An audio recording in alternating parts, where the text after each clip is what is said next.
Hello दोस्तों, नमस्ते, प्रणाम। हम किरण शर्मा, हम मंजू शर्मा अपने चैनल पर स्वागत करी छी। नमस्ते, प्रणाम, सब दीदी भाई के प्रणाम, सब यूट्यूब फैमिली के प्रणाम, जते दीदी भैया चाची माए दाई सुन सबके प्रणाम करी छी। और हम दोनों देवरानी जेठानी बहुत प्यारा से बहुत सुंदर कोहबर गीत गावे जा रहल छै। और विवाह पंचमी बहुत नजदीक आबि गेल छै।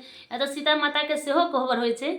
हम सब जा रहल छी विवाह पंचमी के नजदीक में कोहबर गीत गावा। अहाँ सब जरूर सुनब और बहुत प्यारा सा गीत है। कोहबर घर में दुल्हन के देख लियो गला के हार आ जाय छथिन त हुनका पति पर इल्जाम लगा रहल छथिन, कैसन हुए चोरेलखिन दुल्हा पर। अखन पत्नी अखन कोहबर घर में दुल्हा रहे छथिन, यो इन तो बिसर जाय छै। अच्छा, दुल्हा पर इल्जाम दै छथिन कि वह हार चोरे। हमरा बुझाइया दुल्हे के चदर उदर में लटक गेल हेतै यो।